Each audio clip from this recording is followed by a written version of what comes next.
Objet nombre SCP-258. Grenouille pleureuse. Classe sûre. Procédure de confinement spéciale SCP-258 doit être confiné dans une chambre de stockage classique avec serrure digitale accessible uniquement sur autorisation du directeur du site 15. SCP-258 doit être stocké dans un bassin de 2mx2m qui doit être vidé 2 fois par semaine par des membres du personnel de classe déformé. Le personnel en contact avec SCP-258 doit être relevé pas moins de 2 fois par mois. Utiliser SCP-258 ne cause aucun dommage direct de quelque façon que ce soit. Toutes les personnes l'ayant utilisé exprimeront l'envie de recommencer au travers des sentiments de nostalgie ou des excitations. Tous les membres du personnel ayant interagi avec SCP-258 devra se soumettre à un examen pour déceler une possible instabilité mentale sous-jacente.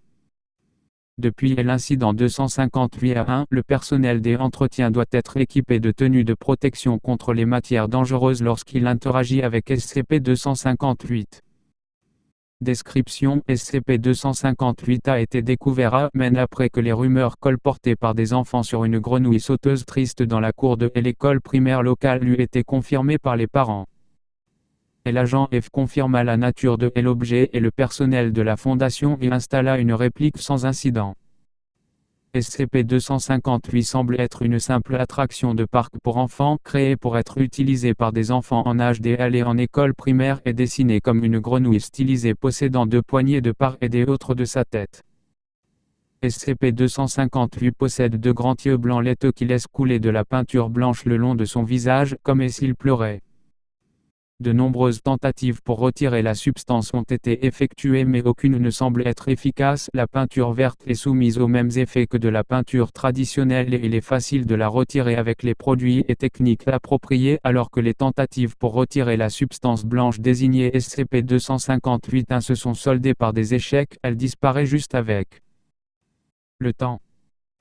SCP-258 est constamment en train de pleurer. SCP-258 a un flux d'environ 0,12 litres par heure. Lorsqu'un sujet s'assied sur SCP-258, saisit des poignées et commence à se balancer d'avant en arrière, il déclarera ressentir un sentiment de paix et de satisfaction. Les yeux vont alors relâcher SCP-258 de manière plus importante en fonction des effets de SCP-258 sur l'humeur du sujet. Bien que la substance ne puisse pas être retirée de SCP-258 quand le siège est vide, il reste à l'état liquide quand l'objet est utilisé et tombe alors sur le sol. Après analyse de SCP-258-1, les résultats ont indiqué qu'il était composé de peinture blanche, de larmes humaines et de sécrétions de guawaron. La méthode avec laquelle SCP-258 produit SCP-258 reste inconnue. Les effets directs de SCP-258 n'affectent pas le sujet tant que celui reste assis, bien que de nombreux sujets souffrant de symptômes dépressionnaires ont indiqué une réminiscence de l'effet positif ressenti, comme une sorte de bouffée d'oxygène reçue pendant l'utilisation de SCP-258.